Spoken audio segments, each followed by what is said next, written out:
Okay, ladies and gentlemen, we are live. Welcome, everyone. Hello, Rochester. Hello, Rock Against Gun Violence Coalition. Of course, my name is Willie Lightfoot, City Council Vice President and Chairman of the Rock Against Gun Violence Coalition. I have with me today also Councilwoman from South District, Lachey Harris is present with us this evening. Also, my assistant, Andre Gully, is with us this evening. We have our secretary and the great Wanda Ridgway from Rise Up, who's also with us this evening. Our comprehensive crisis response coordinator, Aaliyah Hinton Williams, is with us this evening. We also have our vice chair and the great county legislator, Sabrina Lamar, is with us this evening, as well as Jessica Burke. Big Deb is with us. Jeremy is with us. Kathy is with us. Judy is with us. Gabrielle, Ganor, David, Captain Smith from the Rochester Police Department is with us. Tony is with us. I believe Commander Mark is coming on the phone on the line as well. I did the introductions so that we wouldn't have to go around the room, so we could move quite quickly today. We do have a lot to cover today. We've had a lot of recent violence happening within our community, and I know we're all concerned about that. And that's why we wanted to make sure we had this meeting, and we wanted to address some of those issues and concerns and hear from you guys on how we can move forward collectively to work on solutions around eradicating, educating, and advocating around gun violence in our community. The agenda, ladies and gentlemen, is in the chat. We always start with acknowledging the victims and their families around the homicides, not only this year, but in previous years, as well as those who have lost their loved ones to COVID-19 in our community. We also want to especially acknowledge Serena Cotton. We know that one of the homicides was someone that was very dear to her, like a son to her, and we want to take time to acknowledge in a moment of silence all of the victims and be praying for them and their families.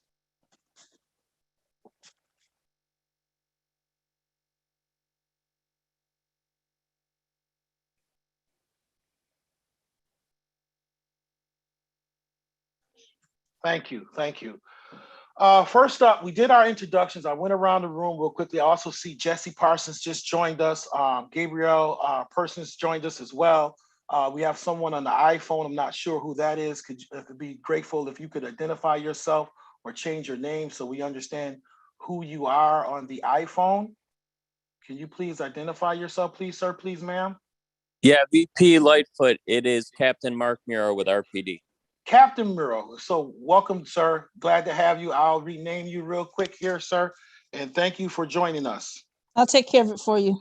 Thank you very much. All right. So after that, we have an RPD update. You're right on time, Captain Muro. We have an RPD update, sir. And of course, when we have these meetings, we're always create room for RPD to give us an update on their work that they're doing, as well as our comprehensive crisis response, because it's so new, and a lot of it was birthed out of result of this coalition. We always leave room to see what's going on there and how can we be helpful and what's going on in that space. So at this time, Captain Muir or whomever you deem appropriate, would you like to just tell us about what's some of this recent violence that's going on, maybe some of the that's not necessarily tactical strategies, but some of the things that you guys are working on. How can we be helpful as a coalition in this time that we're having right now, sir? So absolutely, I'd be happy to address that, and then if any of my partners would like to pipe up afterwards and add anything if I neglect to hit every point. So as everybody here knows, our coalition, our main goal is to cut back and, if possible, eliminate all violence, but particularly gun violence in the city of Rochester. And the last 6 to 8 months have been horrendous. And it's not just Rochester, it's been across the country. It's a nationwide trend. And it's something that all the municipalities and cities and locales are dealing with. And we're finding it particularly brutal these last, say, 2 months or so. The interesting thing is when I took a look at the statistics last year at this time, we're up percentage wise by quite a bit. But if you compare our numbers from the last 3 or 4 months of 2020 to the last 3 or 4 months of 2019, we're actually trending down. Now, I realize that even one homicide, and we could all agree that even one homicide is too many. The fact that we're starting to trend down a little bit right up until this last couple of days was at least a positive, but now we've had 3 homicides and over the course of 2 days, and it's very stressful for our folks, and it's stressful for everybody on this coalition, and it's very frustrating on top of that, because we're all putting in so much work and time and effort, and we keep losing these young lives, and it doesn't even have to be young folks, it can be anybody, but it's just it's disheartening and it's sad, quite frankly. So having said all that, I do have a couple of positives. As everyone knows, the chief and the executive deputy chief went out and did a press conference, and they talked about some of the different programs we're doing. Everybody's aware of our Give program that we utilize every year. And we're still utilizing Give and hitting targeted areas where we have a high propensity for crimes. So we're continuing that. Now, as the warmer weather starts to roll around, we're going to implement our bike patrols again and our walking posts that we haven't been able to do for a while.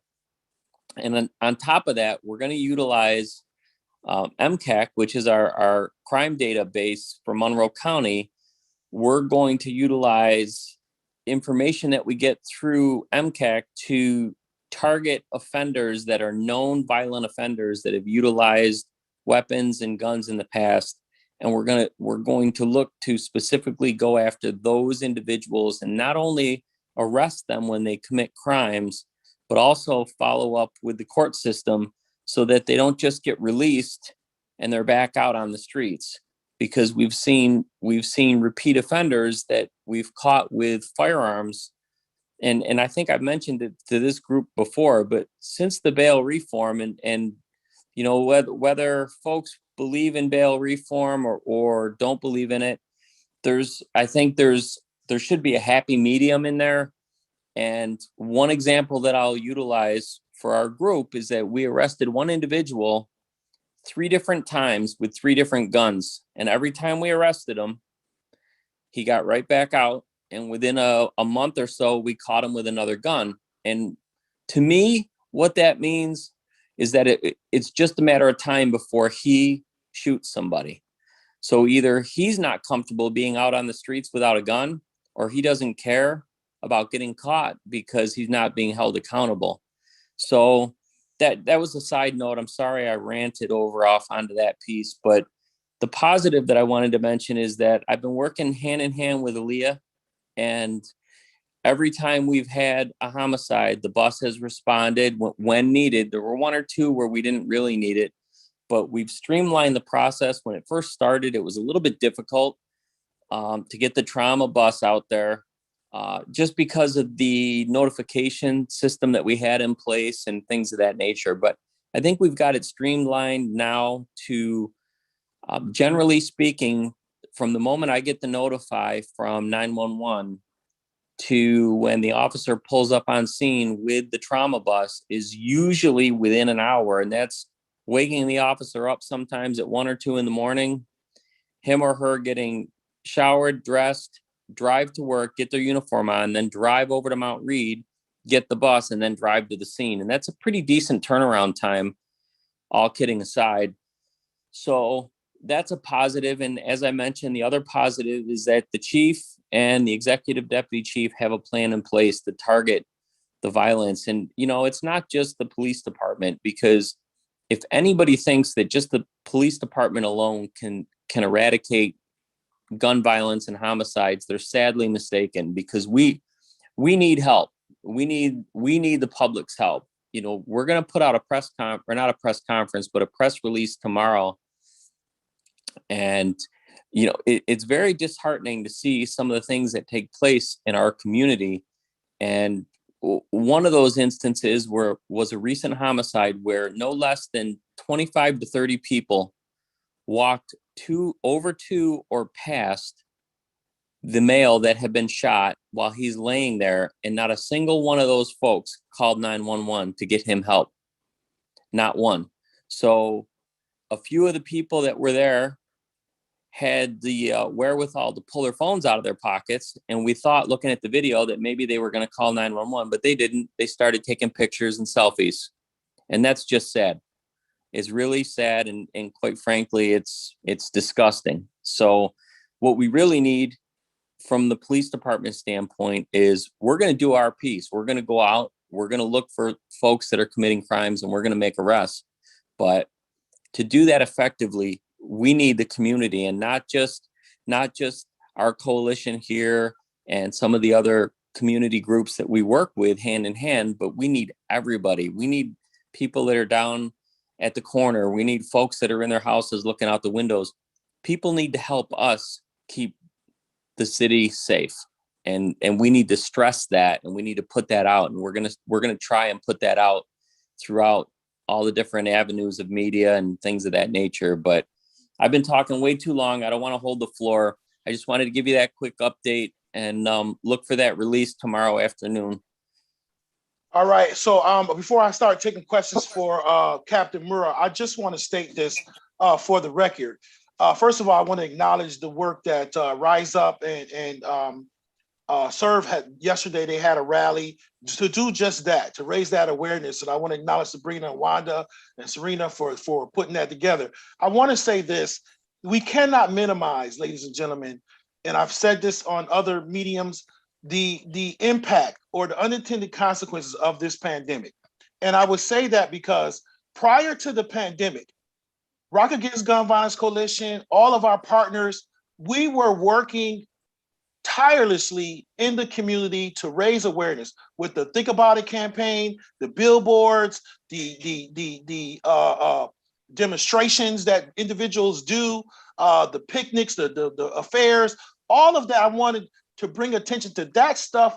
Like Captain Murrah said, it takes the whole community, and it takes all of the above to really eradicate violence within our community. And I believe, because for a while, it's hard to quantify some of this stuff. We can't tell how many lives we've saved, right, from that work. However, what we can show is that prior to the pandemic, we were seeing, and Captain Murrah can correct me if I'm wrong, we were seeing a decline. We were seeing a decline in our homicides. We were seeing progress prior to that, because all of those efforts and more, we need more, but all of those efforts were continuously. Since the pandemic, like for instance, I'll give you a prime example. I haven't been able to do a Cut the Violence program in over a year because of the pandemic. We haven't been able to do demonstrations like we normally used to do, some of our CBOs and organizations, because of the pandemic. We haven't been able to do the educational pieces that we normally used to doing within the community because of the pandemic. Now we're seeing that these things have an impact. They had a positive impact, I believe, on curbing the violence, working alongside with the police and their efforts, and even in the policing, some of their community policing efforts or preventive violence efforts switched and shifted as a result of some of the civil unrest. So when you combine all of that through with the consequences or the unintended consequences that happen as a result or impact of the pandemic, and I'm not diverting the issue, but we cannot ignore the impact that the pandemic has had.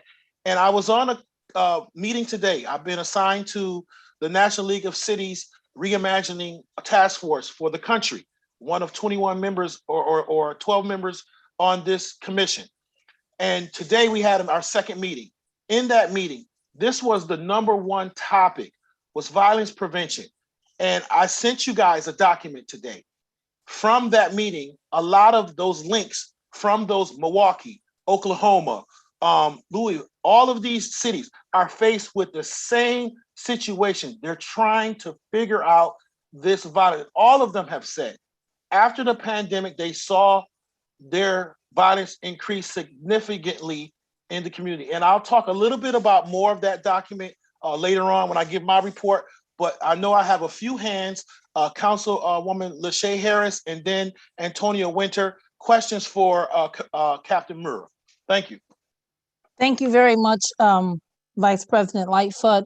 Captain Murrah, thank you very much for the report and the feedback. I echo your remarks in saying that it takes the entire community for us to try to eradicate the violence that we see in our community and throughout the neighborhoods. The one thing I'd like to ask is, what are you guys doing to help curtail the gun sales, illegal gun sales in our community, even during the pandemic? I know that there are some challenges that may have occurred with that. Can you speak to that? What is the police department doing about that, and what are the challenges during the pandemic? Yeah, I'd be happy to. And I think that I know that Captain Person is on. I believe Captain Smith is on as well. They may be able to talk a little bit more to what our efforts have been from the operations point of view with regard to removing guns. But I can tell you this, as far as the pandemic causing issues for us when it comes to efforts, obviously, we're not out in the community as much because of the restrictions that we had before, which limits the amount of information that we're getting from folks in the community. And that's why it's so crucial that we get that message out, that we still need to work with the community hand in hand, because a lot of the arrests that we make and a lot of the convictions that we get are because of information that we get from community members. A big thing that is very difficult for us, and I hate to keep rehashing it, but bail reform has been very, very difficult for certain crimes for us to deal with, because if we catch somebody with a gun or selling a gun, it used to be we could put them in jail and let the court system deal with it. And now we're giving appearance tickets for those crimes. And there's no deterrent for somebody who's willing to commit that type of crime, because if they don't see the penalty when they get caught, then there's no impetus to stop doing it. So that's part of the difficulty that we're dealing with. But the truth of the matter is that we make tons and tons of arrests when it comes to guns. Just before, I want to say right before September, I had put out statistics I'd have to get the date for everybody, but I'll get it for the next meeting. I think we were over 400 illegal guns off the streets last year. We were averaging over a gun a day. And if you put that into perspective to this group, especially because this group, it means something to this group, 400 illegal guns taken off the street in 1 year, that has to account for at least 10 to 20 people that weren't killed because of that. If you have 400 illegal guns out on the streets, there's going to be another 10 to 20 homicides at least, and probably another 50 to 60 shootings. So we're making those efforts, but of course, as with everything, there's difficulties that go with it. And I mentioned the bail reform, and the whole thing with the pandemic and COVID made it really difficult because a lot of folks weren't out and about. So we didn't have the propensity to come across folks to, number one, get information, and number two, to actually have those person-to-person contacts with people that may or may not be in possession of a firearm. So having said that, if either one of the other captains wanted to pipe up about some of our efforts, if I haven't covered it, please feel free to jump in. I just got one follow-up question, and thank you very much for that information. What can, we tell individuals who may have who has information about illegal gun sales, maybe a location, where can we fill that information to, for one, and how private, or how is that information kept to protect the person who's basically telling you that, giving you the information? Sure. So there's a couple of different ways. Number one, if somebody wants to call the police department and leave information anonymously, they don't have to leave their name. They don't have to leave a return number, or they can specifically say when they leave the information, I don't want a return call and I don't want to be contacted in any way. and the information still gets out to us. And once we get that information, we're compelled to verify it to whatever extent we can by law. So that's one thing. What's that number, Captain Mura? What is that number for the record, please? What number should they call? Quite frankly, we could go with, hold on one second, I'm just taking a look at something. They could call 911 and ask for a supervisor. Okay. And a supervisor, they can leave a message for a supervisor, or correct me if I'm wrong to the other captains, but I'm pretty confident they can call 311 and leave information that way as well. And they can certainly call Crime Stoppers, which is probably the number one thing. If they call Crime Stoppers, they don't have to leave any information, and sometimes there's rewards involved when it comes to certain crimes. And there's a way that they can be contacted back, but usually that's for homicides and things of that nature. But Crime Stoppers is the major one that they can call. And I'll get that number out to everybody. I'll email it out to everybody tomorrow. It's 585-423-9300 is anonymous tip line for Crime Stoppers. 423-9300. Antonia. Yes. You had a question. Yes. Good evening, everybody. And I just wanted to, as Willie said, yesterday was a successful event. Sabrina, Wanda, Serena, everyone that came out.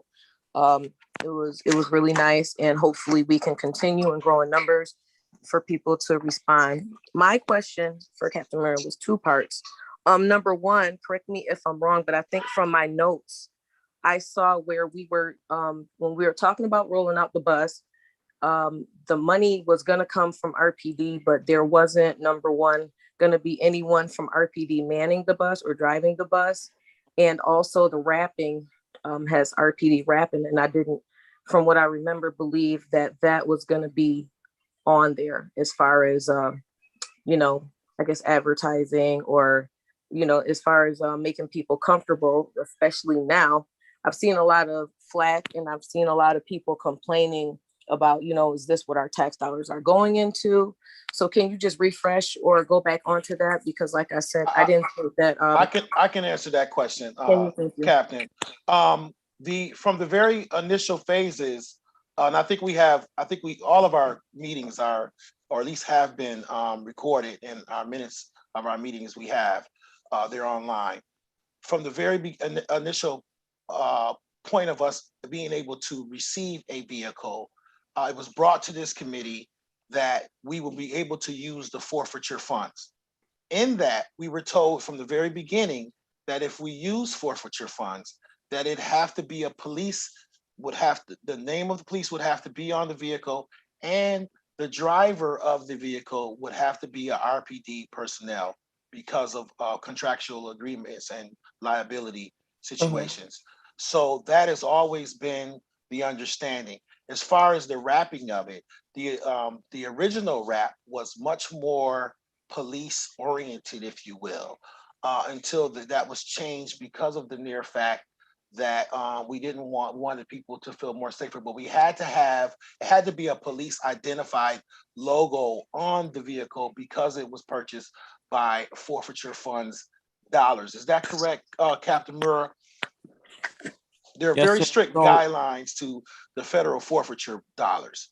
Yes, that's 100% accurate. The original intent for that particular piece of equipment was to purchase it for the Community Affairs Bureau through forfeit asset funds, which, for those that don't know, is basically money that the Rochester Police Department had taken off of drug dealers during drug busts for the most part. So it's not taxpayer dollars by any stretch. Not a single penny of that bust came off taxpayer dollars. It was money that was taken off of drug dealers when they were arrested committing crimes within the city.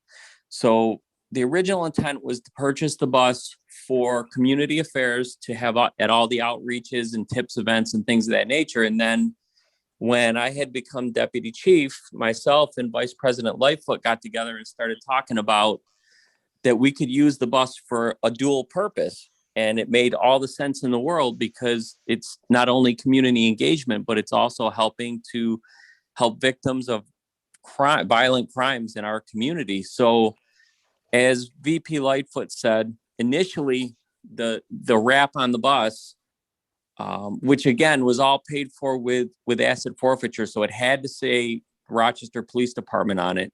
Initially, it looked just like one of our other command vans that we utilize for the major crime scenes. And we toned that down and basically put the city skyline on it. And it says Rochester Police Department in a couple of spots. But quite frankly, some of the folks on this meeting might have even seen it. We had it at one of the homicide scenes, and we got lambasted in the media because they said that it looked like we had a party bus at the crime scene because it had a skyline on it and it didn't look like a police vehicle. So we've changed the look of it so much that for a lot of folks, mainly in the media, it doesn't look like a police vehicle. And I think it serves the purpose very, very well. And hopefully everybody agrees. But another piece that I wanted to mention is that when we were developing the layout of the bus, we specifically made sure that there was a back room with a door, so that even though we have a uniformed member driving the bus in the front, any folks that are coming into the back of the bus to talk to a counselor or to Aaliyah or anybody else, they never have to have any contact with that police officer at all. They don't even have to see that he or she is there. Now, thank you for the clarity. And I know you have a part two, Antonio. Just give me a second, because I like to bring Aaliyah into this conversation, because this came up a little bit earlier on the fact that people were being a little reserved about using. And so she's out there in the field utilizing this vehicle, and she has a very different response to that as far as, take on from her perspective. Have people been reserved or not reserved to use the vehicle, Ms. Williams? Well, the unit has been at several homicides, and no, we have not heard any concerns about the vehicle being an RPD vehicle. We have not had anyone not get on the vehicle or say they didn't want to get on the vehicle because of that. That's been the homicide responses team's experience with it. I can't speak for anything else, but it has been definitely used by us, and people have been receptive to it, and it's very much useful and it's very much needed. Okay, Antonia, you have a part two to that question? Okay, she went muted. Oh, I'm sorry. Yeah, I hit it by mistake. Oh, just to respond to Aaliyah, there is the only reason I brought it up is because I have seen and had conversations with people, and they did have some reservations, and I know she's gonna interact with a certain percentage just like I do. So bringing both parts of the information to the group is, how we can, get things solved and get more information circulated in the community. So thank you. My part two is, as far as tracing goes, I remember this is a question I ask about a lot. When guns are in our community, but where do they come from? If I'm not mistaken, I remember at one point, Kathy was also talking about some type of tracing method that we can use so that we can find out where are the guns coming from before they get into New York State, before they get into Monroe County, before they get into Rochester, before they get into the hands of these young people, and people die and people get killed and families are destroyed. I feel like RPD has the money and the technology, and we can get this done. I feel like this is something that needs to be done because we're frustrated. We don't know what to do. A lot of our groups, we're having conversations and we're at our wits' end, so I would like to know if anybody can finally answer that question. Can we, before the year's end, get some type of tracing method in place where we can find out where these guns are truly coming from before they enter our community, Captain Mura? Mark, I can actually address that if you want. Yeah, go ahead if you'd like to, Gabe. So it's Dave, but it's okay. I still got it. So almost every illegal gun that we take off the street is either taken in New York State in a crime. So for example, taken from someone's house in a burglary who had legally owned it, or brought in from another state that does not have gun laws as restrictive as New York. And it's as simple as you can go in a state where it's legal for you to purchase the gun, and then you get in your car and you drive into New York. And then, they pass from person to person, from hand to hand. And there is no record of transactions. It's all backdoor, under the table dealing. So unfortunately, unless, gun manufacturers start putting some kind of chip or tracking device on the guns when they're manufactured, there is no real way to trace them coming into New York. And Captain Smith, I'm just going to add to that as well for the group, is that a lot of you're absolutely right. It is a challenge to try and find out where these guns come from. But another challenge that we have is that, sometimes the firearms are altered so that tracing, I won't go into specifics, but tracing makes it extremely difficult for us to actually find out their origin of where they came from. So I just want to add that as well. All right. So I'm just, for the sake of time, thank you, Antonio. And we add that to the list of some of our advocacy pieces. Kathy got you in line, but we have legislator Sabrina was next up. Thank you. Thank you, Captain Mura, for the work that you guys are doing. And thank you for that brief overview that you gave us. I'm a little data driven, so I have some questions as it relates to data. And also, being a strong advocate for bail reform, I want to make sure that my questions and my responses aren't emotional. And I think you said yourself that we are seeing a spike across the country as it relates to gun violence. And that also means in states where gun violence is not, there was no legislation passed on gun violence. There's a spike entirely around the country.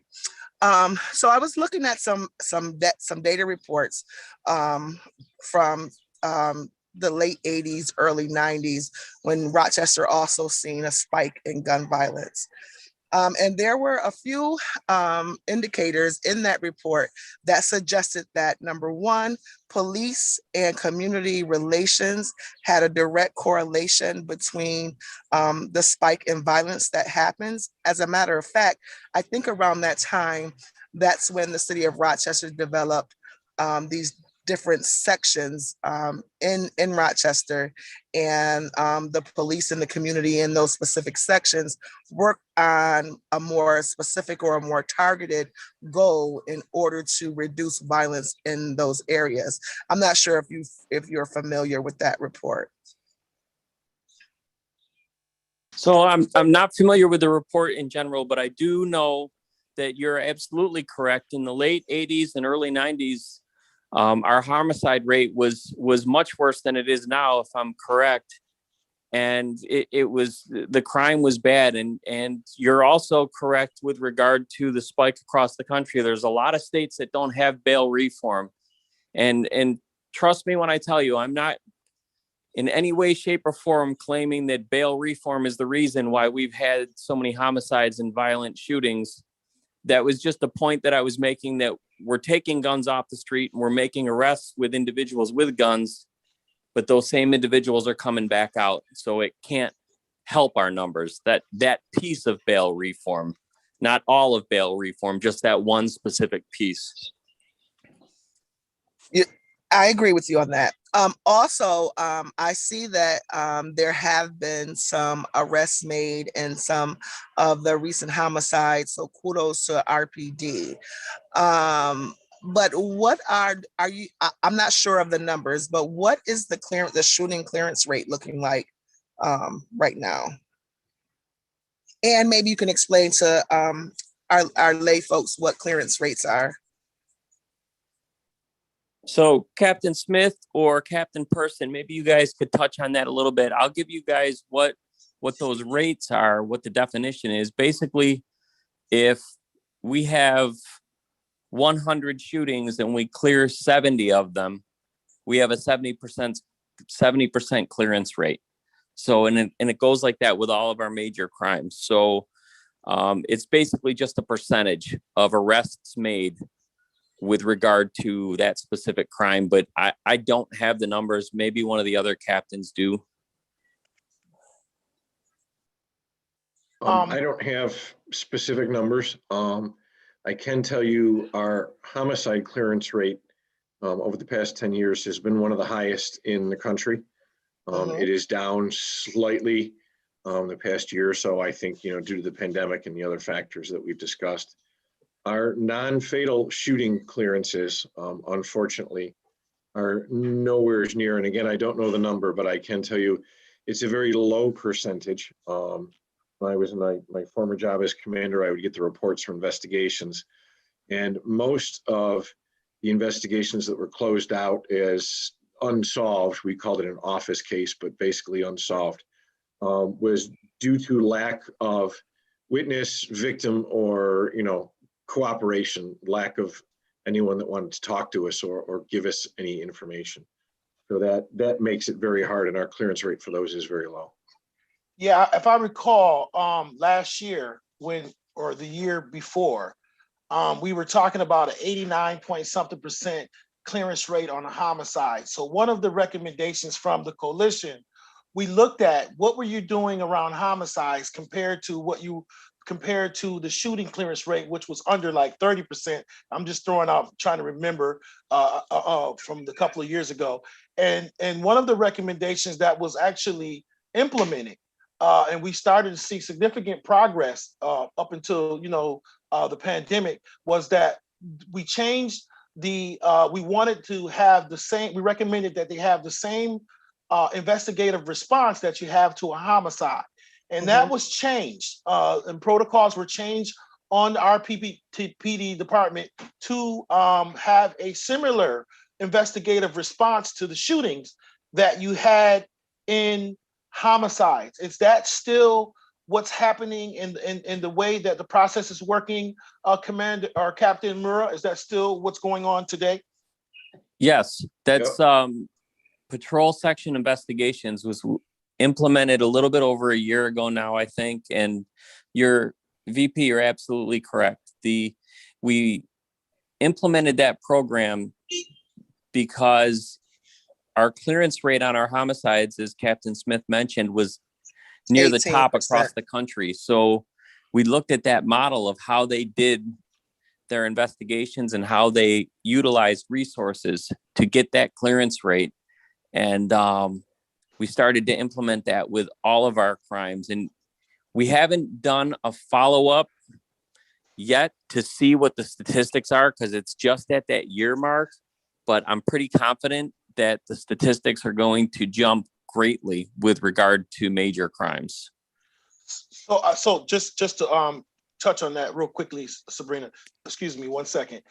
We would like to get those specific numbers at some point maybe for our next meeting in April, Captain Murray. I know some of this data is on the open data portal, if I'm not mistaken, but I know that could be daunting for some people to try to navigate through.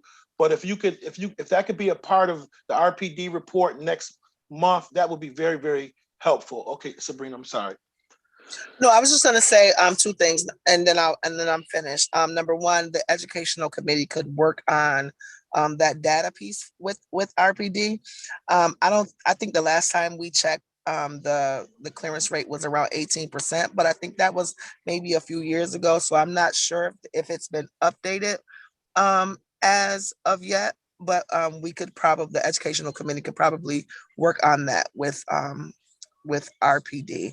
And I just wanted to mention that working on not in my legislative duties, but in my regular job, working on the other side, where we're responding to the hospital, and we're working with a lot of the victims. Sometimes the victims are discharged from the hospital before an investigator even gets to them. And so when we're talking about clearance rate and we're talking about making arrests for these shootings, sometimes the investigators and the victims are not even meeting up to even have these conversations. Granted, they may be resistant on talking about it or giving information, but there's often times where investigators and victims are not even talking, and there's no follow-up to even gain that information. But that's it. So we want to put that in our to-do list or follow-up list. It's something, Captain Murrah, that we can discuss. I'm not trying to move that conversation. I just want to give enough time for people to talk. Aaliyah's on the agenda, and we have our solutions that each one of our committee members are supposed to be presenting on tonight. And I really would like to get to our preventive measures that we're working on. I think the community wants to hear some of the preventive things. We've done a tremendous job of working on response, and that's needed too, because there's a lot of hurting families out here that need services, that are hurting, that are traumatic, and that's just as important as the preventive, because we know retaliation and or hurt people. And so if we're responding to that pain and we're helping folks, we can't quantify how many people's lives we're saving as a result of the proper responses that these families are receiving. So Kathy, I knew you were next, and then if you guys would allow me to, I'd like to move to Aaliyah after Kathy, and then hear a brief report from her as far as her experiences. Now she's had I don't know if you're past 6 months yet, but Ms. Williams, but I know you've had some time to kind of get your feet underneath you, and we really like to hear on some pros and cons or ways we can assist our comprehensive crisis coordinator, and we want to be helpful. So Kathy, could you go forward, please? Sure, and I'll try and be very brief. Captain Murrah, thank you so much for listing for us all the things RPD is trying to address and to prevent gun violence. I specifically would like to call attention to the question raised by, I think it was the Honorable Lachey Harris, regarding what are we doing to eliminate crime guns and the toxic impact they're having on our children and our communities, our families.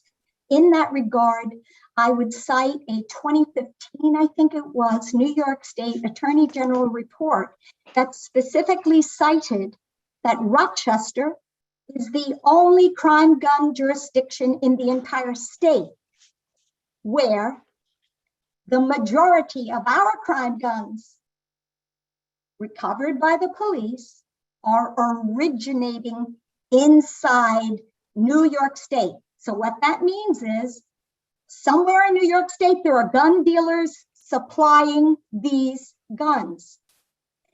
With regard to that piece of information, I ask the following questions, if they could be included in the open data portal. And I call on perhaps the Honorable Sabrina Lamar to also consider these questions in the data that might be included on the open data portal. Number one, for the crime guns that police are recovering, can you please list on the open data portal who supplied the gun? What is the name of the dealer? Number two, when the gun was sold. Number three, where the gun was sold. Number four, when that dealer was last inspected. Number five, any robberies reported by the dealers in New York State versus the actual crime guns recovered that police believe were stolen but were never reported. Because I think these are things that the public needs to be aware of. They will lead to identifying what we need to work on in terms of crime gun activity. And then I'll wait until later. Also, sorry, last thing, where you cannot indicate answers to any of those questions that I just listed, and I can send it to Willie, and he can send it on to you, Captain Murrah. Where you cannot give us information, say that. Say information not available. Just so the public knows and begins to understand exactly how complex and astoundingly difficult police work is in sourcing who are the suppliers of these crime notes. So that's what I would propose there. And I'll put myself on mute. Thank you, Kathy, and thank you, Captain Mira. I know we had this discussion at our last meeting. I know it was kind of somewhat agreed that we would put some of this information on the open data portal, and I know there's been a commitment to that. And I also know that Executive 203 kind of addresses the more data being placed on the open data portal. So if you send that over to me, Kathy, I will make sure that it gets to the mayor, that it gets to the police chief, Captain Mura, and I'll make sure that we fight hard to either get that part of that extended data that's placed on the portal, or that we get that disclaimer that this information is not available. I think that's fair and should be doable. And also, I want to acknowledge the fact that we did have an effort that Kathy led to write letters, and I wrote one and I sent it out for the Gun Dealers Code of Conduct. That was an effort led by Kathy and her committee, and we're continually advocating for that. You know, the Gun Dealers Code of Conduct, especially with the information, enlightening information that Kathy has shared with us based on that 2015 report. So thank you for sharing that, Kathy. And at this time, I'll yield to Aaliyah Hinton Williams just to tell us a little bit about some of the work her and her team has been doing. I know I saw the great Dr. Where did he go? I think Cross was also on the line as well. And so I'd like at this time, Ms. Williams, I'll turn it over to you and your team. Okay, good evening. Yes, as far as the homicide response team, myself, Wanda, and Melvin have continued to respond to the homicide scenes. Again, we are utilizing the mobile unit. There are times, particularly if a scene is at a hospital, where we may not need the unit because we are inside of the hospital and we're able to use their rooms there. But we have not had anyone say no, they don't want to use the unit. So we're grateful for it. It's an asset to our families, our co-victims, and to our team. We're continuing to connect family to financial resources, as well as to Rise Up Rochester and other resources that exist in our community that can help families when they are experiencing the trauma around a homicide. As far as the person in crisis team, our work is growing, our team is growing. We are establishing a wonderful partnership with the police department. We have been co-responding with the police department since the 14th of March, and we have seen our numbers increase significantly. We went from responding on our own to about 7 to 14 calls per day to now responding to about 100 calls per week over the last 2 weeks. And so our team is at about 14, but we are in the process of doubling that number so that we can have multiple teams working shifts and be able to meet the demands of our community. We're responding to those who are experiencing those mental health crises, substance use, domestic violence, depression, anxiety, any mental health calls that the Rochester Police Department gets, the PIC team is also dispatched. So we're very pleased with the way things are going for the team, and we expect even greater things to come over time. So, Ms. Williams, your team, as far as which part of the service is 24 hours, is 24/7? PIC is 24/7 and the homicide response team is 24/7. Okay, right. And you said you're working with a team of 14. Yes. Yeah, so you guys have been with 100 potentially calls a week.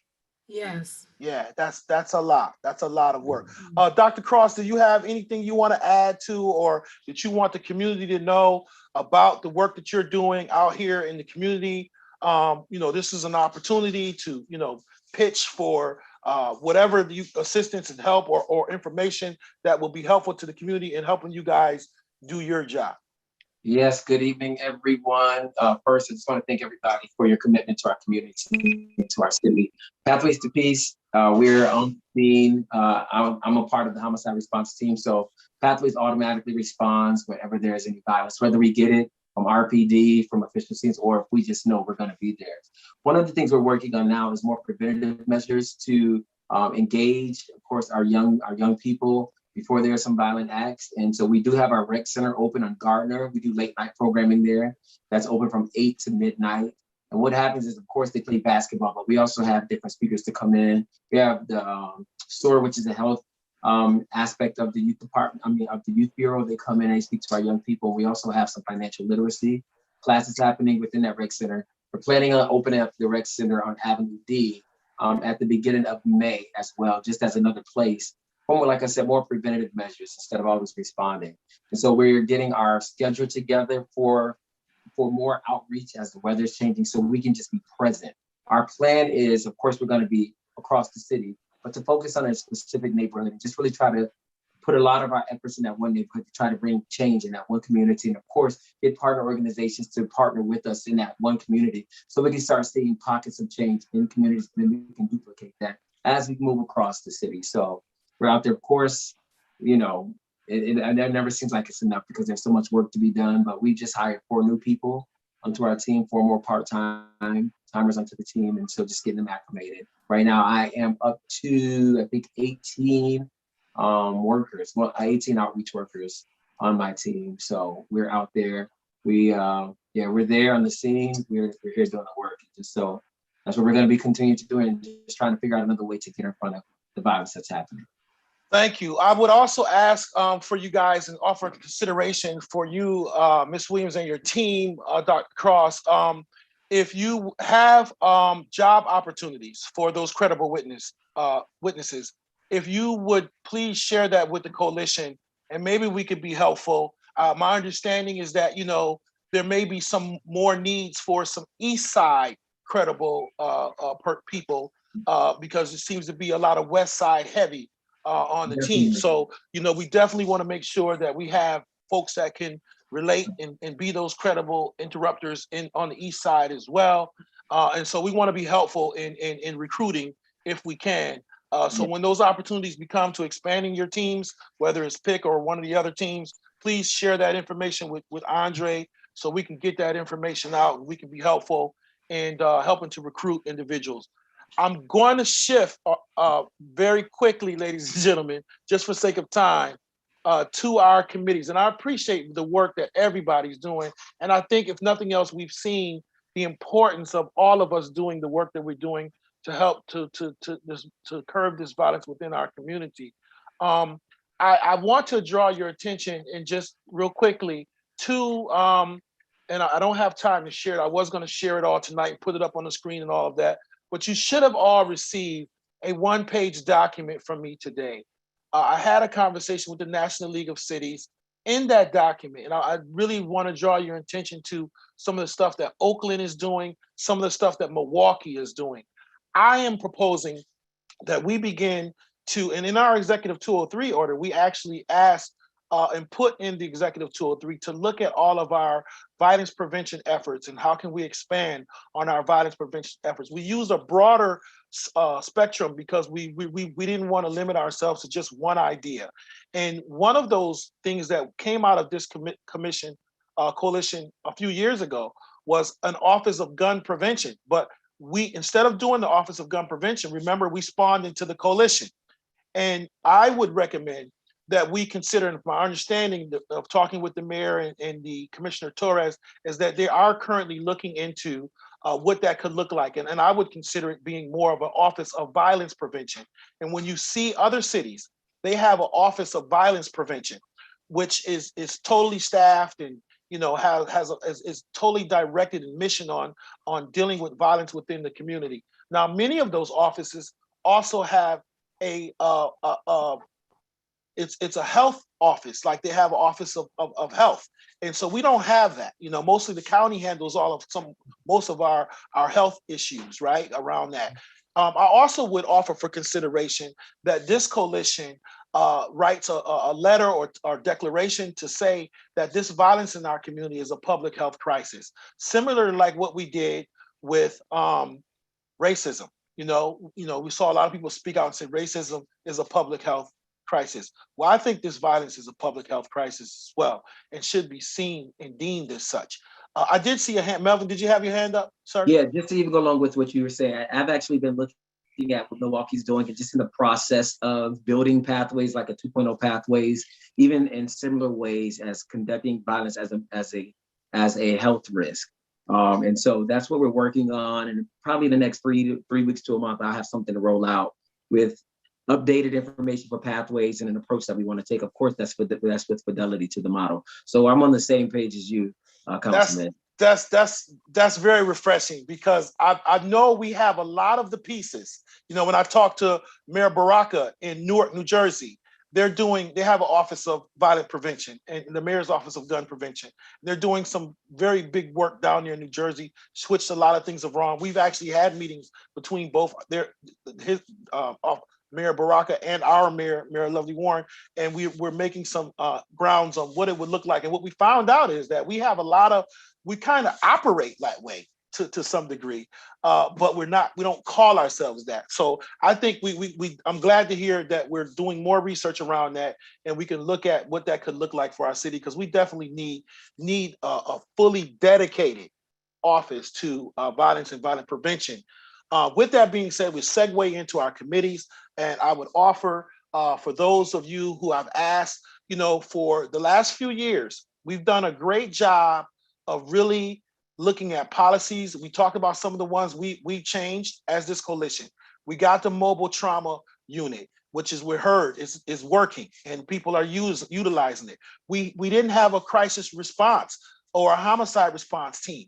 This coalition, so I guess I'm speaking to the critics and those who say, what are you doing? We've done a lot, in a few years. We have a coordinated crisis response person now. We have a homicide response team. We have the PIC team now. But a lot of our work, with the exception of the Think About It campaign and the billboards, has been more of a response and reactive. We need to be a part of doing more violence prevention. And so that's what I asked and I tasked our groups with doing this year. Let's start thinking about violence prevention and what does that look like for this coalition? How can we help in those spaces? I asked each and every one of you on chairing our committees to come up with one idea or initiative that we can work on together collectively to help to prevent violence. And I'm asking you to kind of report out on that now. I do have Wayne Harris sent me his stuff. I'm not going to speak to that because he's not here, but I'll forward it to you guys. He did list his things. And he actually also said that due to his schedule, he's on the National Black Association of Police Officers, and he's just overwhelmed right now with the work he's doing across the country on that he's stepping down from running his particular committee. So that particular committee has a slot open if somebody wants to be a part of that and take on that role that he was working on. But at this time, I'm gonna start with Kathy because I know Kathy's ready for that one. We're gonna talk about today. We're gonna go around to each committee and just list it, just speak very briefly to it, and just for the record, and then we're gonna talk about action items at the end of the meeting. Kathy? Okay, the executive committee for the coalition tasked us with keeping our focus on legislation.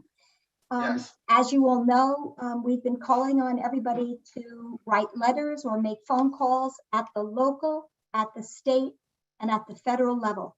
If you would like to know what the specific pieces of legislation are, go to the coalition Facebook page. The Honorable Lachey Harris has posted it all for us. There's going to be one new, very, very important addition to that. And that one will concern state action.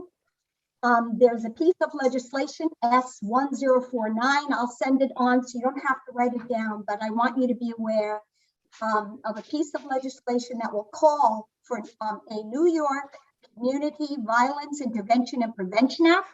This would create a stable funding stream for programs like SNUG, Pathways to Peace, Rise Up Rochester, Rock the Peace, these programs that are out on the street and are involved in not only preventing gun violence, but intervention with regard to gun violence. Along that same line, today at the federal level, it was reported to us at Brady United Against Gun Violence that President Biden has allocated $5 billion for Yes. community-based Yes. violence and prevention intervention programs.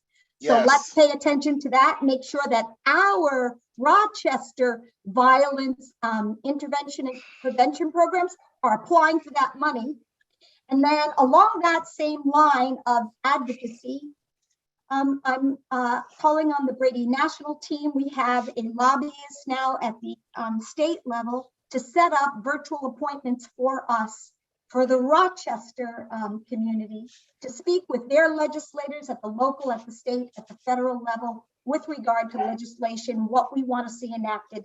And then finally, I received a small amount of funding from Brady for a remembrance project. So I'm hoping that we'll be able to call on all the members of the coalition to submit their stories, what they would like to share or feel comfortable sharing, either in written form or it can be in visual form, another visual form. It could be a photograph, it could be a piece of artwork. Submit your stories about gun violence and its impact on you. Our hope is to take the compilation of those stories from our coalition and then to use them in our advocacy work moving forward, as we hope the pandemic will allow us more and more opportunities to engage in the future, that we can use it sort of as an ongoing community witness and testimony to the impact of gun violence on Rochester. So it's a remembrance project. I have some funding for it. I'd be very interested in working with any other gun violence prevention groups that are interested and willing to work with me and our advocacy team, and especially our education team. And also the folks that are looking at, I forget what Chief Harris's team is called, Police Chief Harris, what his team is called, but his committee is called, but that team that works in, I think it's crime gun initiatives, right, Lily? What is the name of his committee? Eradication. Eradication. About, yes. So I would love to eventually take these stories and working with eradication and education and maybe some of our other committees, use it in our prevention work and our advocacy work on multiple projects that we work on.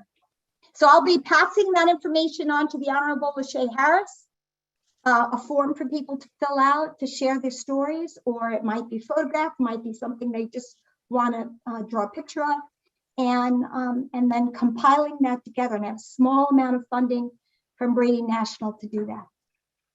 Thank you very much, Kathy. Appreciate that. Again, I will tell you that I will send over, I'm going to have Andre compile all of these solutions and things on a document that we're going to share with everybody. Right. Wayne did send his over. It's 2 of them. He's it. I will ask that if there's anyone who's interested in being a part of the eradication to chair that committee, let me know. Reach out to me or Andre, because that is an open slot now. Wayne is still a member, but he doesn't have time to chair that particular committee. So there's an opening there. I'll turn now to the youth committee. Antonia, I believe is running that.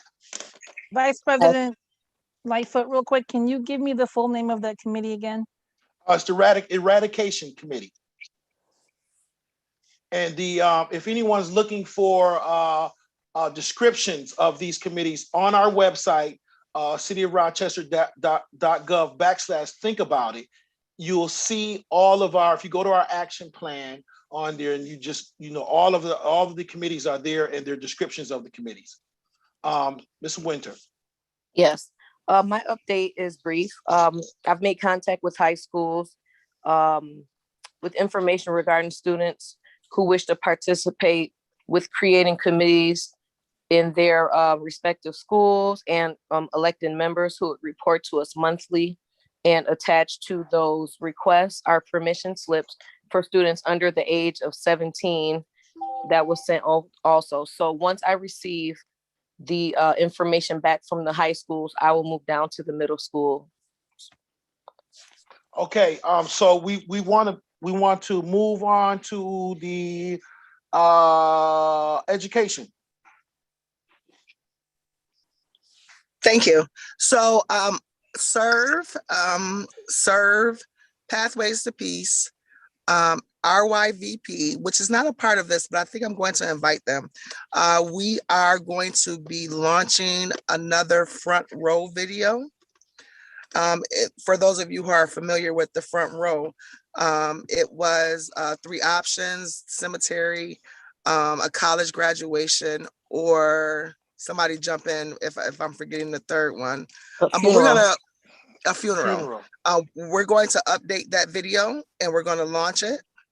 Also, I am a part of the African American Health Coalition, and so I've been talking to them about gun violence as a public health issue, and also in the room with the Association for Black Physicians, speaking to them to try to change processes in the hospital as it relates to gun violence victims. Okay, wonderful. I'm telling you guys, I'm going to be pressuring my chair with people to really put these things in movement and in motion by our April meeting, if you can, even if it's just the schedule of when things are going to happen. Because I'm gonna be honest with you, I'm just frustrated at the folks always trying to call us out that we ain't doing nothing. And I want to say, you know what, we have a whole team that's doing work, and we're working all the time. So we, and I disagree with that. And so we're moving into our preventive measures. We've done the response, and so I'm really going to be kind of standing on top of you guys to really, really, really move along on some of these things, because I can't, none of us can do it by ourselves, but collectively we can do a lot, right? But whatever we're saying we're going to do, this meeting is going to be shared to the community. Whatever we're saying we're going to do, we got to be held accountable for what we're saying we're going to do. So I just want to, make that clear so that it doesn't come back later. That, oh, we said we were going to do this. And of course, if we can't do something, then there's a reason behind that. Just like Kathy said, if we can't post something on the data, then we'll tell people we can't post it on the data. So if we can't get something or do something or whatever, then we'll just update the folks appropriately and be accountable and be transparent about the work that we're involved in. So I just wanted to encourage everyone and let you know that, don't get upset with me if I'm barking down and I'm looking for some of this stuff to move forward, because we have a lot of work to do, and now that we got the vaccine out and we're getting back outside and we're hopefully get back to some type of new normal, we're really going to need to be getting, especially as time is going to get hot, starting to get hot, and we know when the weather starts getting better that our unfortunately we see a lot of more violence in our community. So we want to be preventive as much as possible with that. So we had the advocacy eradication I'll send out to you. Thank you all, the youth, the education, media. We know that Councilmember Lachey and our number they've been doing a fabulous job with that. But do you have anything that you would like to share preventive wise, Councilwoman Lachey? Yes, thank you very much, Vice President Lightfoot. I can honestly say that there is more that we could be doing, which is more communication. We can do better. And that is something that our committee has talked about as ways that we can put more and more consistent communication out to the community using our social media, as well as maybe consider prior to events like what happened yesterday, that the beautiful rally that occurred yesterday, maybe we put out some press release notices prior to those. That will be another way that we can kind of like let people know that we're on top of our communication and that we are monitoring situations. And those are things that we would definitely have to coordinate with the city's communication team as well as with Vice President Lightfoot to make sure that we are on message. Thank you so much. Thank you so much. Councilwoman Sabrina or Legislator Lamar. Just one quick request. Kathy, if you could put that information about the funding that Biden has for I- gun violence in the one chat? page, the one pager that I sent to you guys, it's in that one pager. Okay, thank you. Yeah, that came over across on the NLC conversation today about the $5 million towards that, and there's some job creation stuff around hiring around that topic as well too. So it's that link of that is in the one pager document that everyone was emailed on today. Please take a look at that document. There's a lot of good information in there. Thank you, Vice President. You're welcome. You're welcome. All right, so we're at towards the end of our agenda here, and I think Jeremy just slapped some stuff in there. Yep, thank you, Jeremy, for those who need it right now. We appreciate that, Jeremy, and we're so grateful for all of the work that you guys are doing and contributing to everything that we're doing. When I looked on the National League of Cities and I looked at the other work, people who do have offices of gun prevention or offices of violent prevention, they all speak of having a committee or a coalition or a, some type of work group or task force that they all work with in their offices. I want to say that's what I see this coalition as. Every city that's doing that type of work has some type of group like we have that brings together people that work within this space that kind of consults with the Office of Gun Prevention or Violent Prevention. So, we've been doing that. We've been consulting the city. I think we have some consulting to do to the county as well. I think we don't let them off the hook.